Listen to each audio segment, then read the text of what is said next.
Do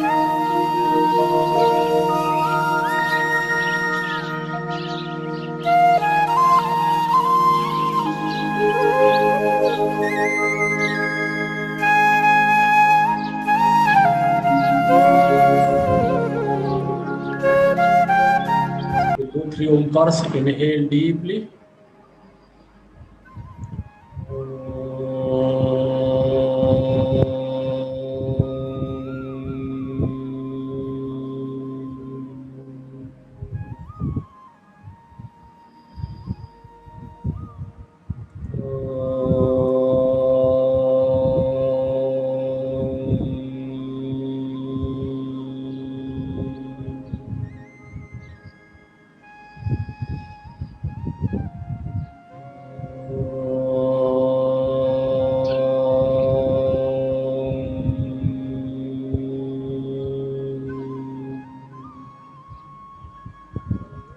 नमस्कार मुद्रा।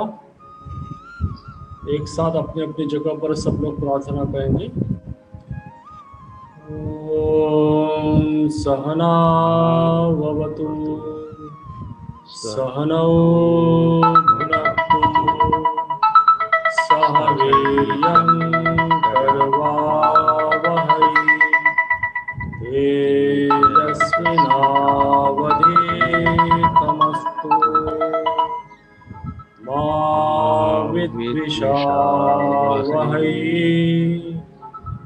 ओम शांति शांति शांति। Till the other member joins, I will one patriotic song. If you know, இதுல you இருந்து can அந்த இதை just ஆபரேட் பண்ண முடியாதா? you can just go with me. Channel change. कल कल छल छल बहती क्या कहती गंगा धारा, युग युग से बहता आता यह पुण्य प्रवाह हमारा। यह कल कल छल छल बहती क्या कहती गंगा धारा, युग युग से बहता आता यह पुण्य प्रवाह हमारा। हम इसके लघुतम जल कणा बनते मिटते हैं क्षण क्षण, अपना अस्तित्व मिटाकर तन मन धन करते अर्पण। बढ़ते जाने का शुभ प्रण, प्राणों से हमको प्यारा यह पुण्य प्रवाह हमारा। यह पुण्य प्रवाह हमारा। इस धारा में घुल मिलकर वीरों की राख बही है। इस धारा की कितनी ही ऋषियों ने शरण गही है। इस धारा की गोदी में खेला इतिहास हमारा। यह पुण्य प्रवाह हमारा। क्या हमको रोक सकेंगे?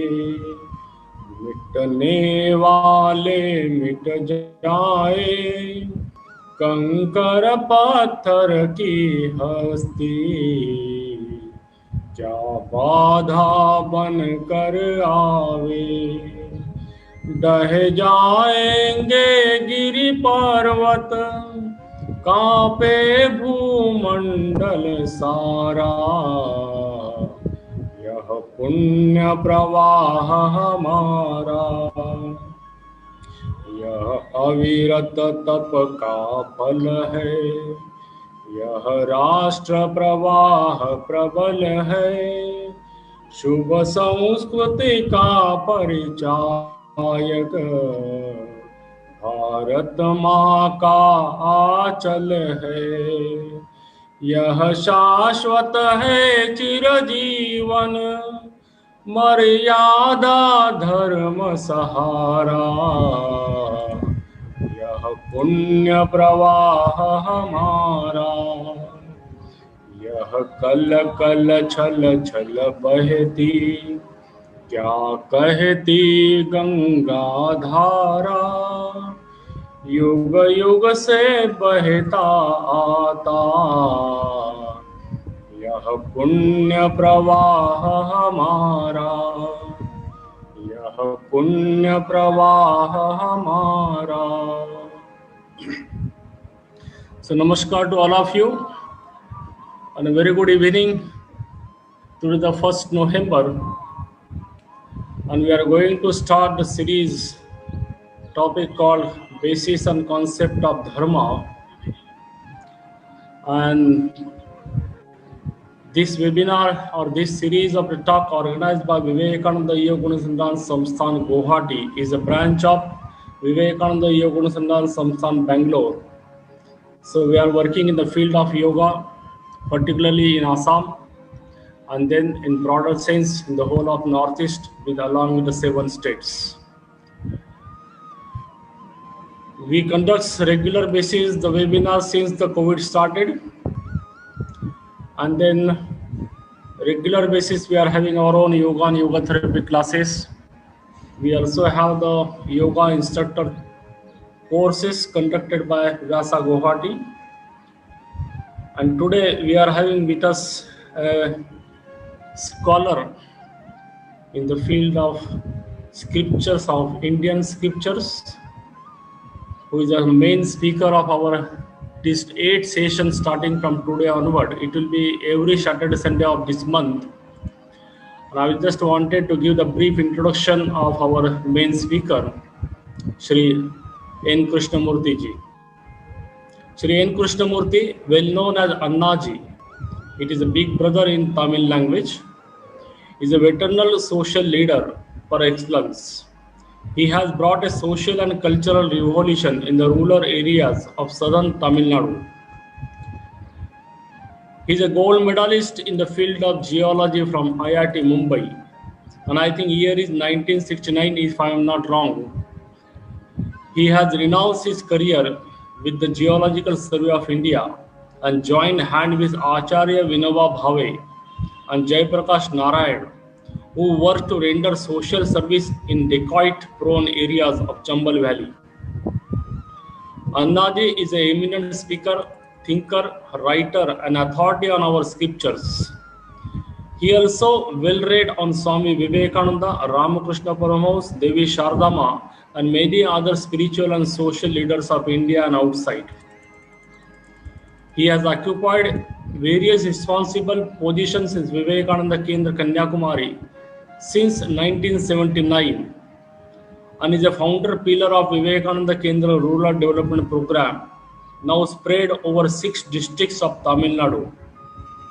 Vivekananda Kendra Rural Development Program started with the aim of motivate the people to adhere to and nurture and cherish the value of our Sanatana Dharma, to prevent alien elements winning away our young men and women from cultural moorings. He has authored many books on Indian values, culture, and spirituality. He is the editor-in-chief of Vani, the Tamilian monthly of Vivekananda Kendra.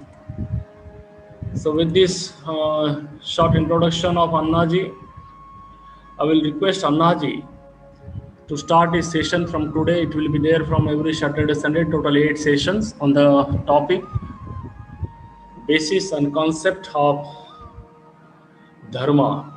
Over to Annaji. Namaskar. It is a very happy experience for me to talk to our brothers and sisters in the northeastern states. The Kendra founder Shri Eknath Ranade, was very fond of Northeastern India because during the partition he has worked there and seen the field conditions. Therefore, when Vivekananda Kendra started, he deployed our very important and senior workers for the states. Therefore, any work done in the Northeast is a great opportunity for whole of India, for Assam, Arunachal Pradesh and other states to understand our culture better, and for the others to understand this wonderful golden land. Starting from today, I intend to take 7-8 sessions on Dharma, which is the basis of our life. Every life wants to be very happy. Happiness is one of the definitions of life. Life has been defined in so many ways. One of the ways is it is an organized search for happiness. Shri Krishna says, Dharma aviruddho bhuteshu kamosmi. In living beings, I am pleasure, happiness, which is unopposed to dharma. Therefore, dharma and happiness, they are very, very closely related. Every living being wants to be happy. From a small ant, from a worm to Prajapati Brahma, every living being wants to be happy. Not only that, even when we are not aware, when we are not awakened, where we are sleeping, even that if I turn over and lie in a more comfortable position, I will be happy. Therefore, happiness is life's eternal search. When you are awake, you search for it. When you are sleeping, you search for it. Therefore, every moment of our life, we search for happiness. Therefore, it is a very fundamental problem of life. It is a very fundamental definition of living things. Therefore, our Vedas, our Shastras, our Puranas, our saints, everyone, they have touched it and they have tried to explain it, and in their own way, they have found out ways and means of practicing dharma so that all of us can be really happy, happy in the truest sense of the word. Ananda deva kalvimani bhutani jayanti, the Vedas. The whole creation, the whole life is full of happiness. But we, because of our ignorance, we forget our real nature and try to seek happiness elsewhere. Therefore, happiness in its truest sense, it is not opposed to dharma. That is the purpose of life. Therefore, that we are, wherefrom we derive the authority for dharma. That is our first panel. Please show the panel 1. Panel 1. The source of dharma, the idea of dharma is from the Vedas. The Vedas themselves talk about dharma. Therefore, the oldest scriptures of the whole world, Rig Veda, he says, the Satya is one. The wise call it by many names. Ekam Sat Vipra Bahuda Vadanti. The Satya is the basis of all happiness. Satya is the basis of all dharma. Therefore, this oldest scripture of the world, he says, the truth is one.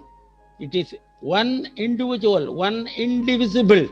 But even the wisest of men, they call it by the number of names. Today, science is trying to come into grips with this great truth. In science, one of the greatest research that is being done is unification of a field. There are so many forces working. Gravitational force is working, electrical force is working, magnetic force is working, weak nuclear force is working, strong nuclear force is working. Is there one force which lies behind all these forces? That is the search for science. That is exactly the search for Vedanta also. But our Rig Veda, the oldest scripture, says the truth is one. This being the oldest statement, oldest scripture of the world, today the modern science is spending crores and crores of rupees to find out at one truth. Therefore, the first basis of Dharma is that truth which is eternal.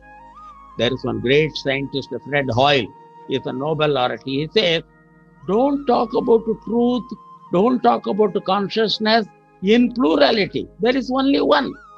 It underlies the entire creation. There is only one. That was on Schrodinger. He was also a great scientist. He says, don't talk about such things in plurality. There is only one truth. Therefore, science is also approaching this Rigvedic truth, that the truth is one. The wise call it by a number of names. Our Shankaracharya, he said, the God can be called Vishnu, he can be called Shiva, he can be called Devi, he can be called Surya, he can be called Kartikeya, he can be called Ganapati, he can be called Devi. Number of names. Therefore, that is the starting point of our entire discussion on Dharma. The second, Yajurveda. The whole creation is divine. Ishavakyam idam sarvam. Swami Vivekananda says, this is the greatest contribution India has made to the world. Mahatma Gandhi says, we have got so many scriptures. Even if all the scriptures are lost, if this one line of Ishavasya Upanishad of the Yajurveda survives, Sanatana Dharma will survive. Because there is nothing except the divine in the whole creation. Therefore, that tells you how you have to behave with others, how you have to behave with nature, how you have to behave with the society, how you have to behave with yourself. Therefore, this Yajurvedic concept, Ekam Ishavasyam Idam Sarvam, the whole creation is divinity, is fixing your behavioral pattern towards every aspect of the creation. Whether it is a stone, whether it is mud, whether it is water, whether it is a river, whether it is a plant, whether it is an animal, whether it is a human being, whether it is a Gandharvas, whether it is Deva, whether it is ultimate deity. Man's behavioral pattern, which each aspect of the creation has been extremely well defined. That is that. Therefore, Dharma tells you, because that which rules you, that which is in you, that which is your essence, that which is your rasa, that which is your nature, you are not alone. The whole creation is pervaded by that spirit, by that Atma, by that divinity. Therefore, this is the essence of Samaveda. Tat Tvamasi. When Swami Vivekananda went to the West, there are so many religions, they call man a sinner. Swami Vivekananda says, don't call it. Man is full of that divinity. To call him a sinner is a great sin. Somebody brings a book to Sri Ramakrishna. He turned that book, a black book he calls it. In that there are many references, sinner, sinner. He closes the book. I don't want to read a book which calls a man a sinner. He is full of ananda. He is full of divinity. Therefore, I want to proclaim to the whole world that man is divine.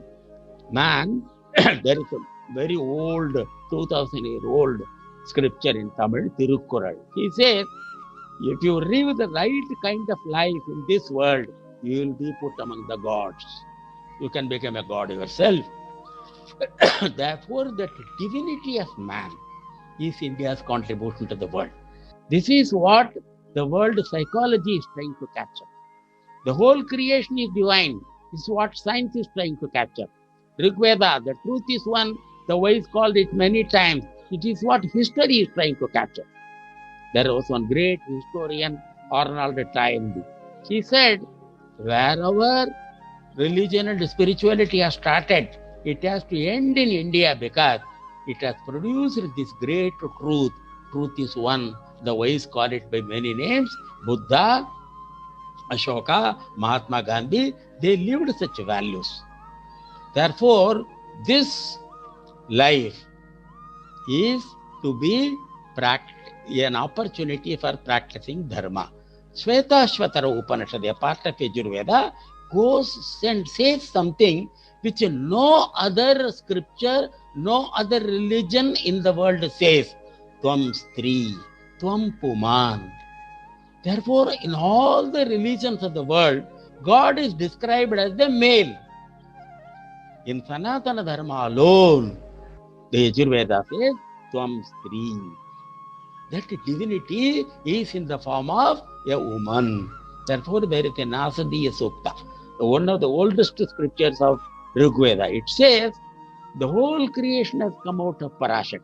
The whole creation has come out of Devi. Recently, we have celebrated Navaratri. In the whole world, India is the only country which creates, which believes, which celebrates womanhood. Therefore, I funnily say, if the men worship God once, the women should worship her twice for being born in India. Because India is one country where the mother is worshipped as a goddess, Devi is worshipped as a goddess.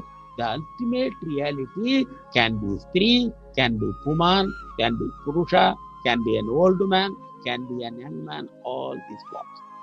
Therefore, this is a very, very special message India has to give to the world, that the ultimate reality, God, can come in the form of a woman. Therefore, the respect for woman, worshipping the ideal as woman, worshipping Vidya, knowledge as woman, worshipping power, Shakti as woman, worshipping wealth as woman is India's speciality. The next panel, the lower portion.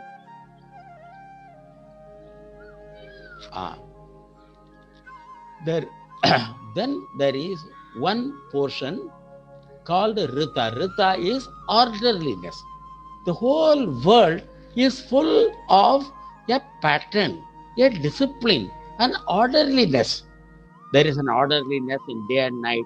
There is an orderliness in the season. There is an orderliness in the rain. There is an orderliness in the sun rising and setting. The orderliness in animals and plants flowering and bearing fruit and bearing the calf.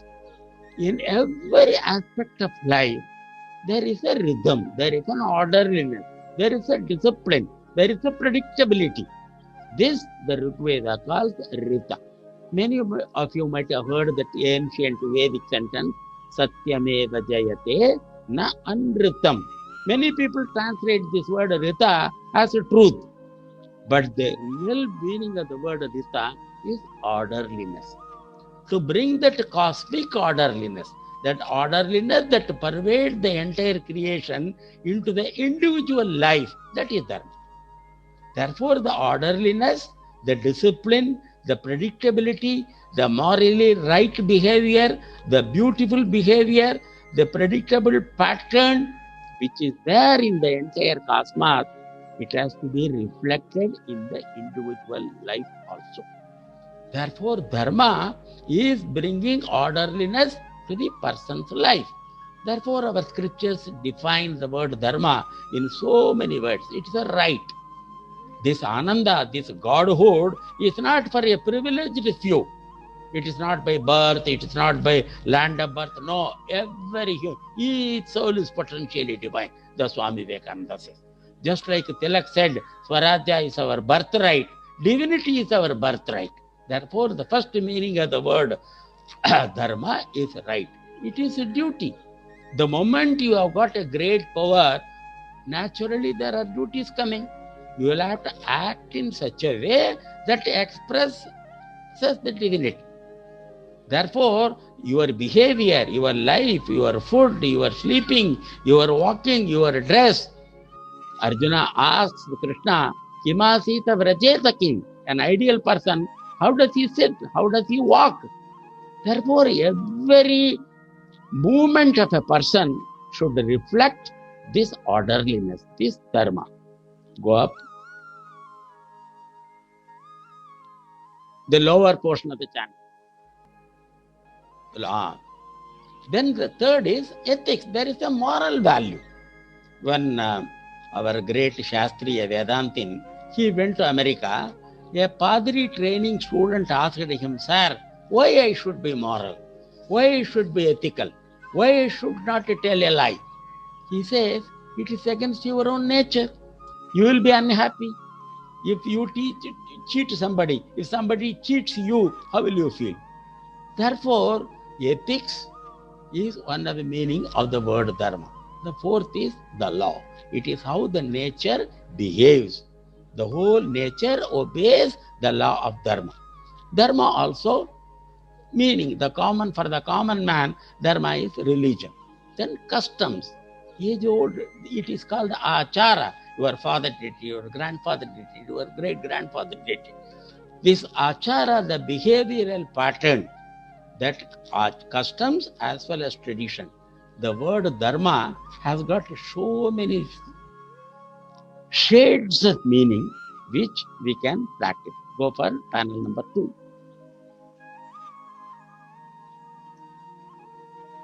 How do we know these 3-4 facts which you have said? Ekam sati prabahuda vadanti, tattvamasi, tvam stri, tvam puman, ishavasamitam sarvam. These are the basis of dharma. How do we know? Every important scripture, they emphasize these values.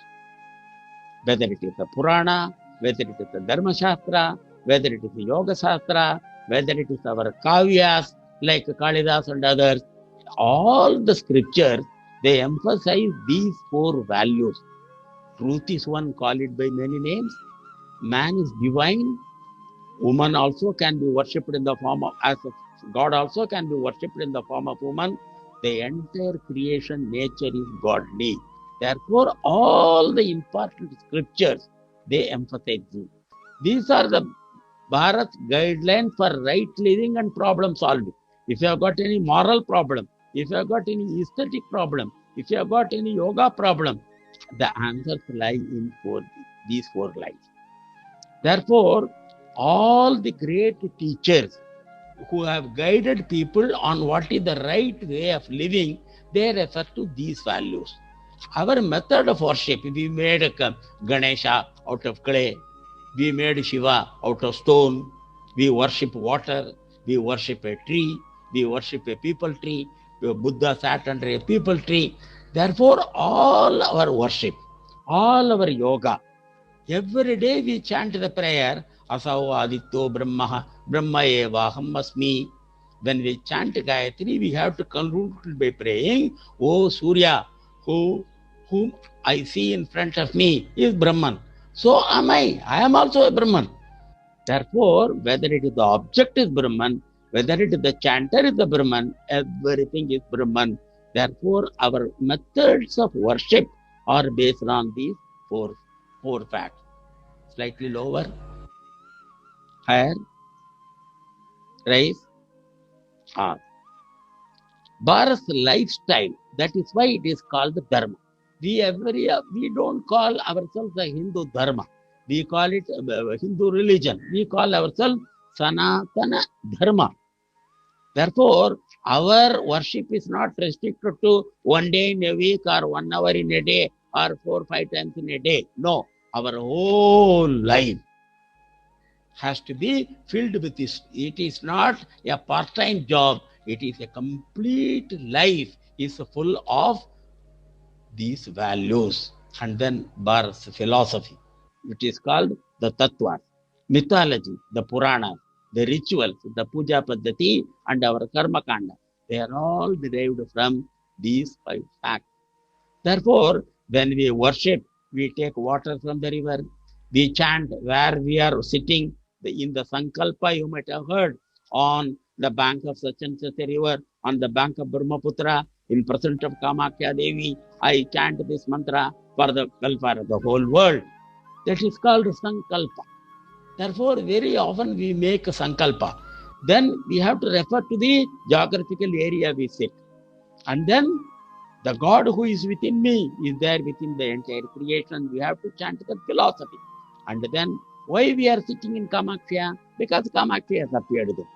Therefore, our philosophy, our mythology, our Puranas, and our rituals, they are all based on these four facts. And more than anything, our saints again and again, again and again, they come to prove these values are true. When Swami Vivekananda asked Sri Ramakrishna, Sir, have you seen God? Ramakrishna said, yes, I have seen God. I can show him to you. Therefore, the glory of India is, and again, Swami Vivekananda says, what has this country been doing except producing saints by the million? Then what are the saints doing? They are saying these values are true. There are people like Ramana Maharshi, there are people like J. Krishnamurti, who did not read the scriptures, but they searched in themselves and found out, came to the conclusion, the scriptures are true. Therefore, they said, you read the scriptures in our ashram. Whether it is Ramana Maharshi or J. Krishnamurti, to start their spiritual quest, they did not study the scriptures, but independently they found out the scriptures are true. Therefore, they ended up in the scriptures. Therefore, all saints in India, they approve these are the basic values of our life. Today's science, today's history, today's psychology is validating all these points one by one. Next. I told you in the beginning that man searches for happiness. For searching for happiness, we don't have to learn from anybody. A worm doesn't have to go to a college or study yoga under Sumanji to learn that the purpose of life is happiness. It is instinctively known. That is written in your hardware. The moment the child is born, it searches for its mother's breast so that it can drink milk. It searches for the gasping so that it can suck in air. Therefore, this Ananda is not something imposed by religion, imposed by saints, imposed by scriptures on mankind. Ananda, the search for Ananda, is a natural for human being. It is a very natural urge. All that we do through scriptures, yoga, or practice is to systematize so that we can speed up the process of getting Ananda. Therefore, this happiness, the pleasure is the senses are fulfilled. You want to see good things with your eyes. You want to smell good things with your nose. You want to hear good music with your ear. You want to taste good food with your tongue. You want to touch a very soft bed with your skin. All these pleasures, they are sense organs. Then there is an emotional fulfillment. You want to love others. You want others to love you. Therefore, this you want to fill in a community. Man is called a gregarious animal. Man cannot be put in isolation. During emergency, when some of the great leaders were put in prison, they said, even if we don't get food, doesn't matter. Give us a companion. Give us a man to whom we can talk. Because it is man's nature to love other human beings. Therefore, man is called a gregarious human being. A man who wants to live in a community. A man who wants to live in friendship, who wants to form a family, who wants to live in a town, who wants to live in a grammar.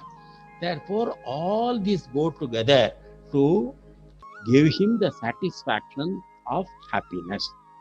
But to have that happiness, you have to have some means. If you want to eat a laddu, you will have to some besan and sugar.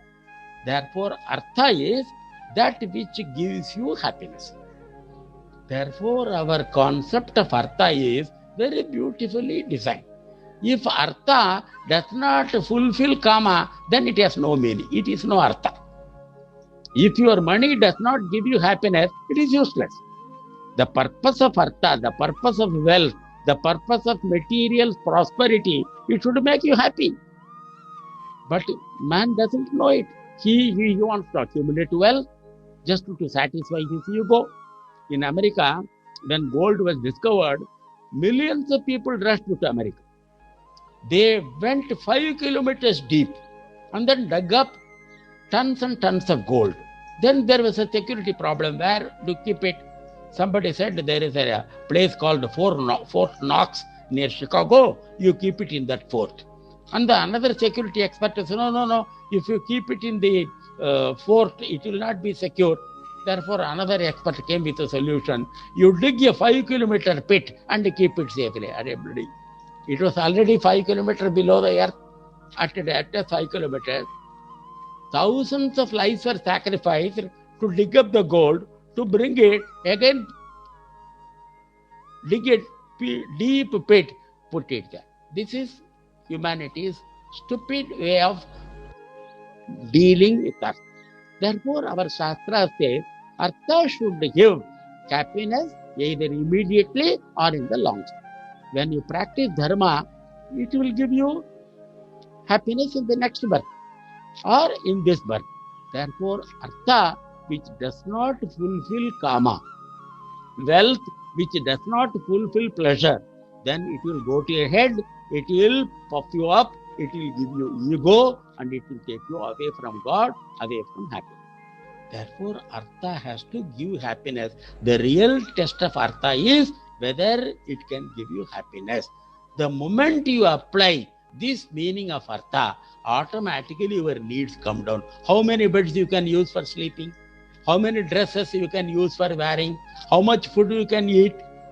The very moment you apply this meaning of fulfillment of desires to Artha, your wants naturally come down. This is our Tantra way of limiting one's wants.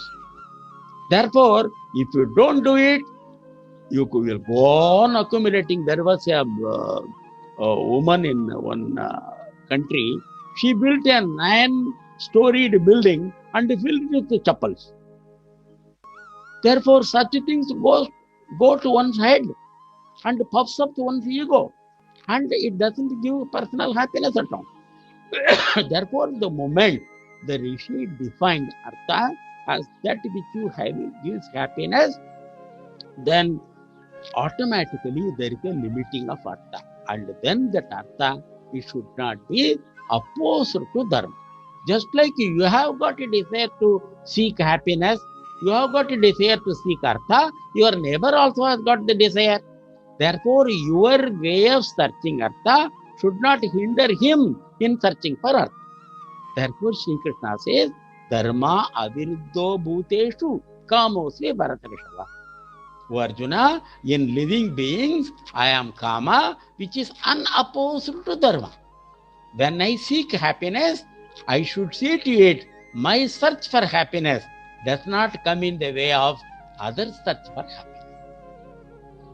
Automatically, I will start limiting my wants. I will start limiting my influence on the world, because the way I want to express myself, my neighbor also wants to express myself. When I want to manifest the divinity within me, you also want to manifest the divinity within. Then automatically, when I want to talk, you also want to talk. Therefore, in a conversation, when I talk to you, you also may like to talk to me. Therefore, this right kind of social behavior is Dharma practiced in the ultimate sense.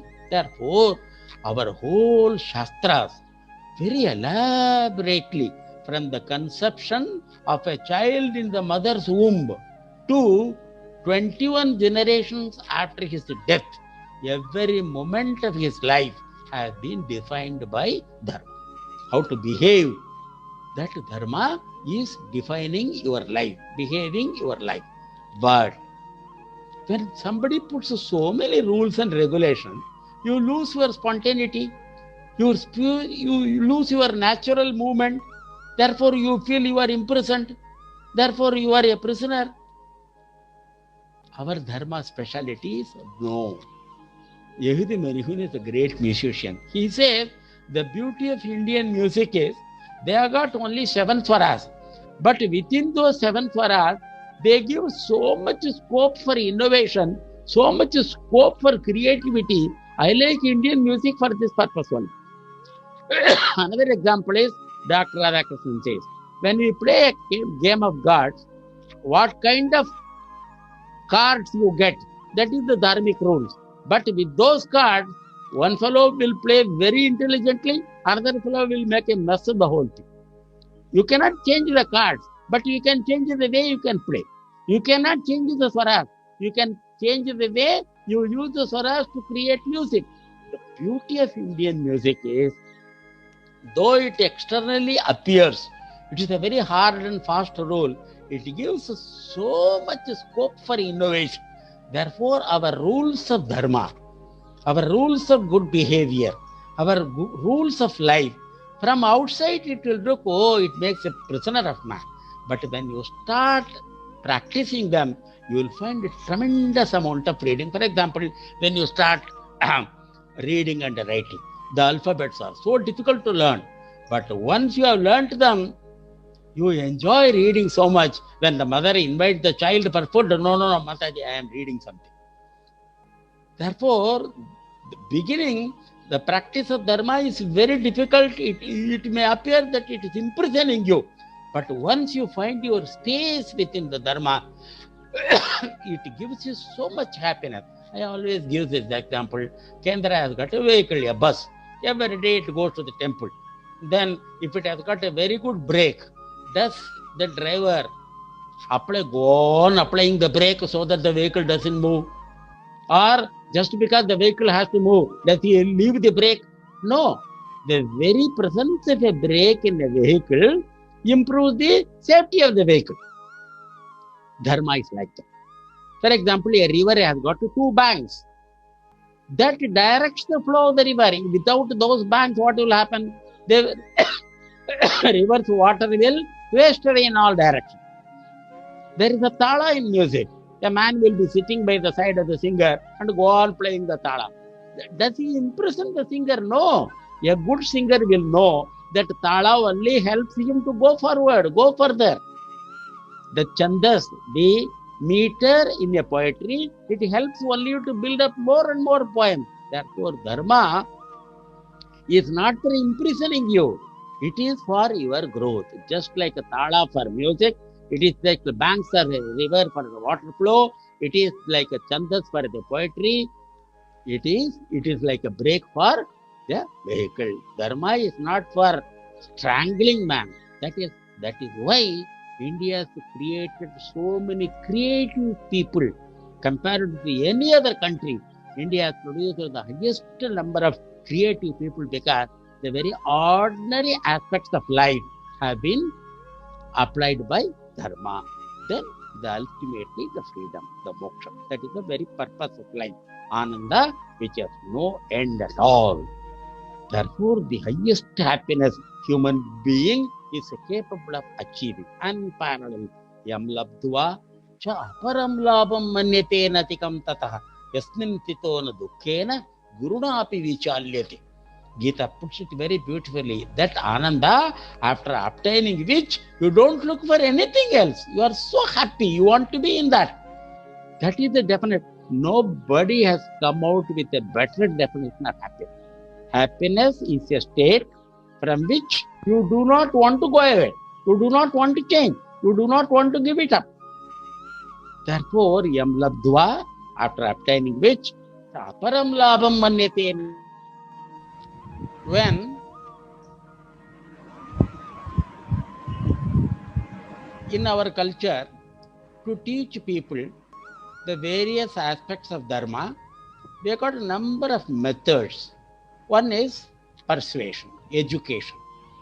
Education is learning from others' experience. I don't have to commit the same mistake again and again to learn. Practicing adharma will lead me to unhappiness. When I see a virtuous person, I copy his life. I try to behave like him. Yadyat atarati shrettaha tattatte vitaro janaha sayat pramanam kurute lokaha tadanuvartate. Therefore, our culture persuades people by very positive, very good example. When you see the life of Rama, when you see the life of Dharmaraja, when you see the life of Sita, you also want to live like this. Oh, a human being can live like this. A human being can bring out so much of virtues in his life. Therefore, more than reading a scripture, a person who has lived that life, seeing his life, is the greatest persuasion. Therefore, in India, persuasion comes through Sama. Sama is teaching him through good example, through scriptures. Shri Krishna says, Tasmat Shastram Pramanam Te Karya Karya Putastitau Jnatva Shastra Vidana Yuktam Karma Kartum Harhasi. What to do and what not to do. How to behave, how not to behave. The Shastras will tell you. What are the Shastras? We saw in the first channel the concept of Rita. The whole creation, the whole universe has got a pattern.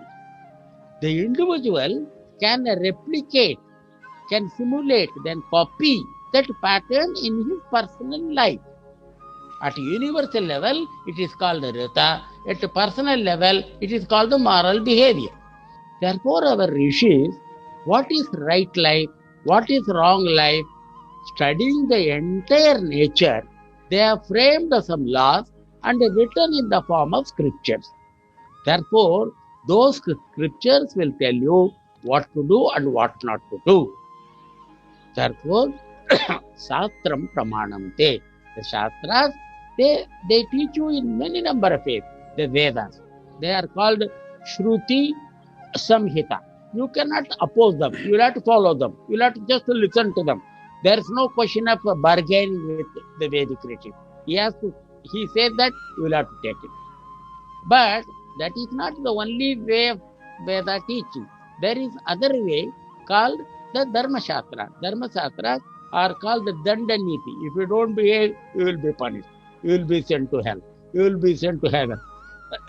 Therefore, persuasion comes through our what is called the Danda Samhita.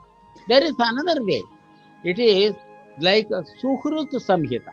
They are called our Purana, Ramayana, Mahabharata, the Purana. They present in front of you an ideal character.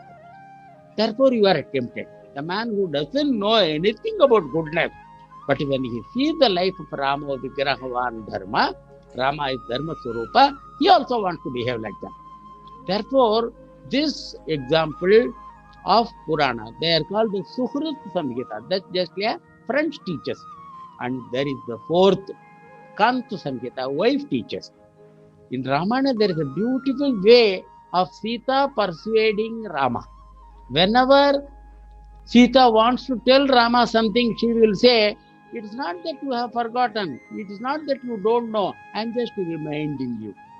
You know the truth, but on that occasion, you might have just misread. I am reminding you. That is called the Kanta Samhita. We have got Kavyas with our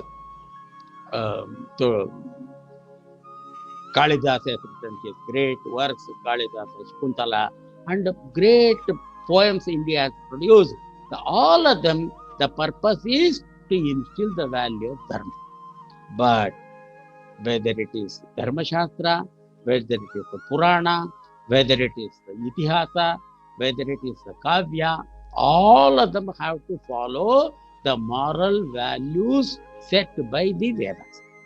Therefore, there is a beautiful example. Kalidasa gives a wonderful example. Dilipa was a great king. He didn't have children. His guru told him, go behind the cow, serve the cow. Then Dilipa followed the cow the way Puranas and Dharma Shastras follow the Vedas, he says.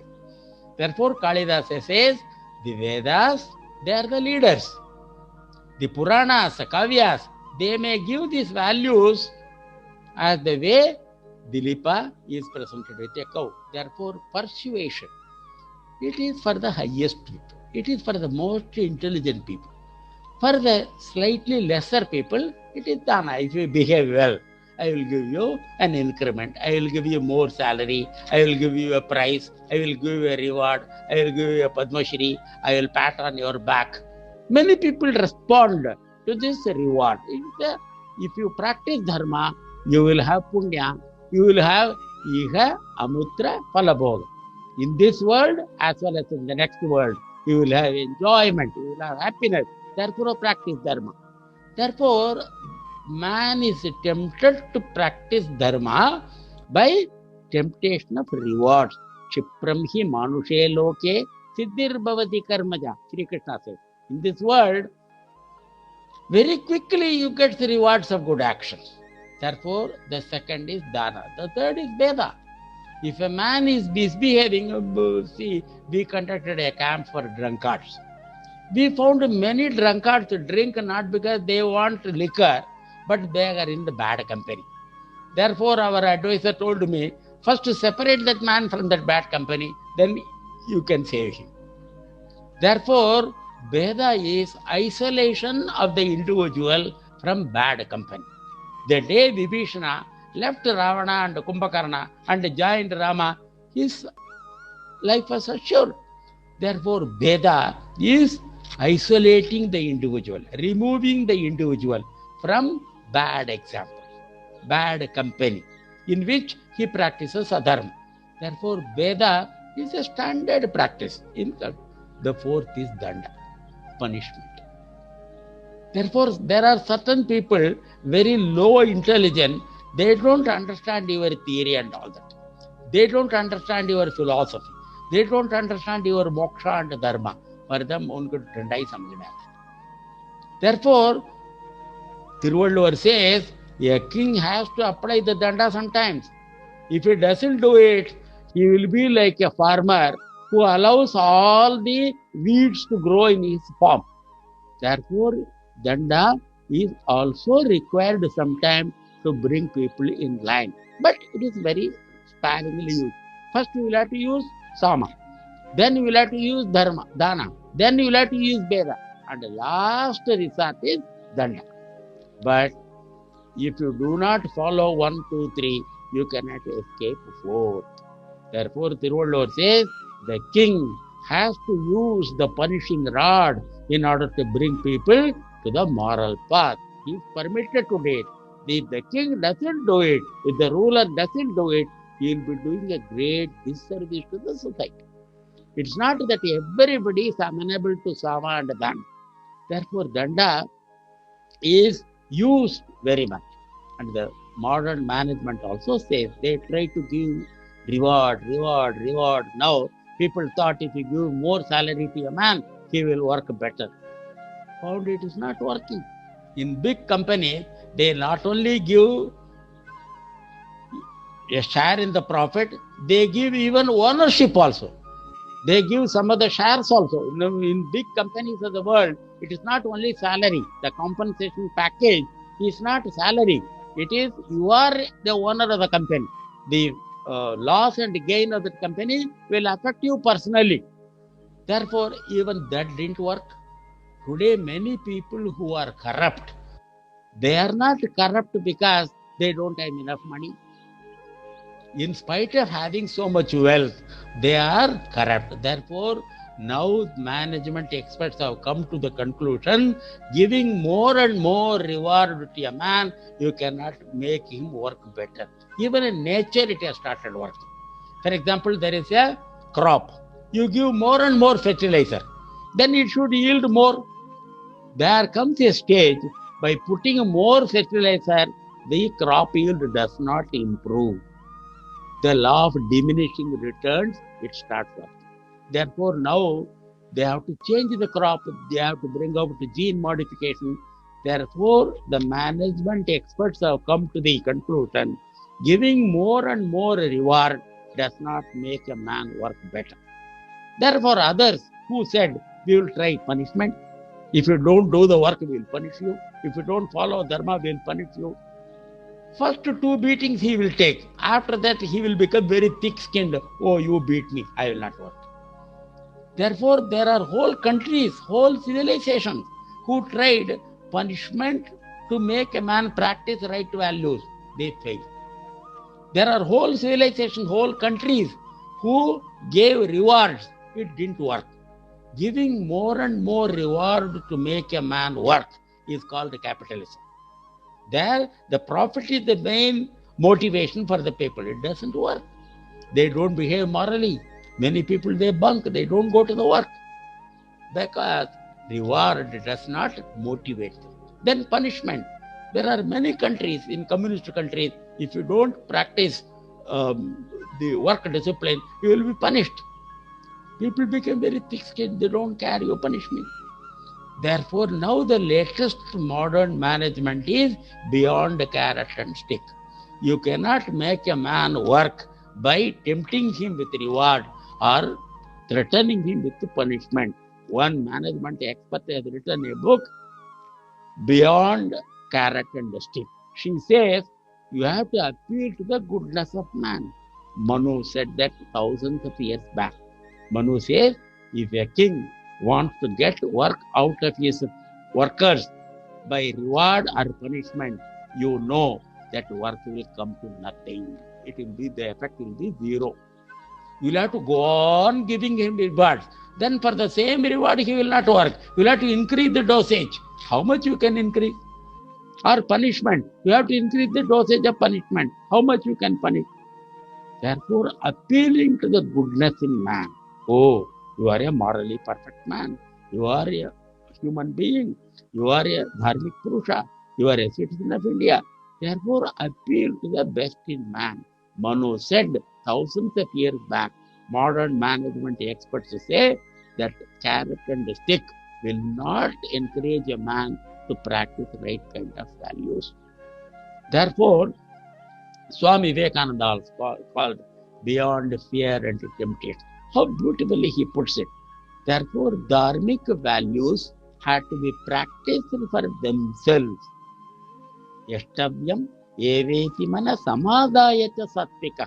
A good thing has to be practiced, not because my neighbor will applaud me, not because my neighbor will give me reward, not because the king will punish me if I don't practice them. They have to be practiced because they have to be practiced. That is the human tendency, that is the human dharma. God has created every man in such a way, even the worst criminal will respond to these dharmic values. I have worked in Chambal Valley. One man has committed so many murders and gone to jail. I asked him, after committing so many murders also, will your inner voice go on warning you? He said, yes. I thought by committing so many murders and so many crimes, my inner voice will be dead. It will not talk to me. I will not be able to get any motivation from inside, any guidance from inside.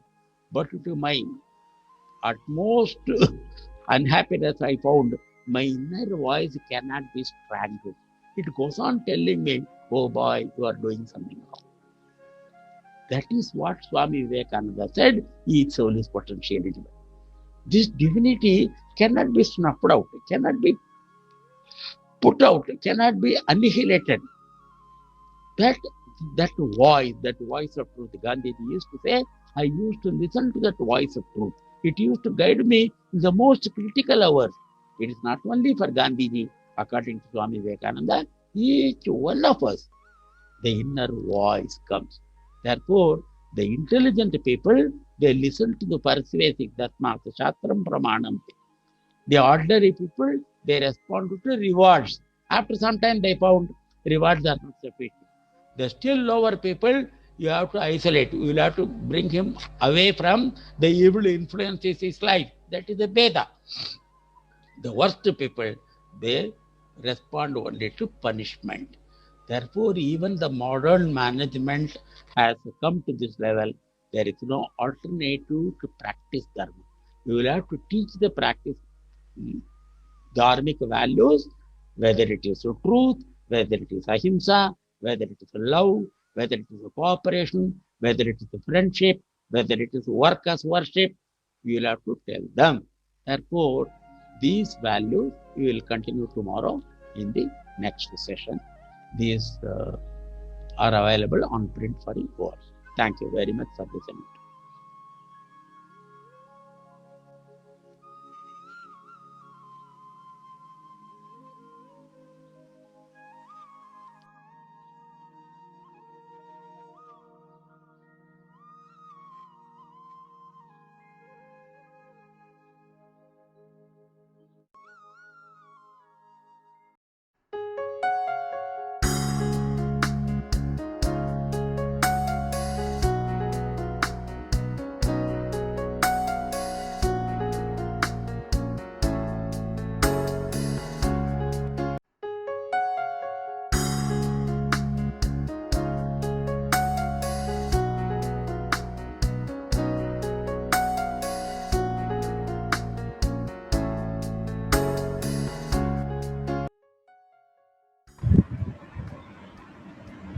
सर्वे भवन्तु सुखिनः, सर्वे सन्तु निरामया, सर्वे भद्राणि पश्यन्तु, मा कश्चित् दुःखभाग् भवेत्।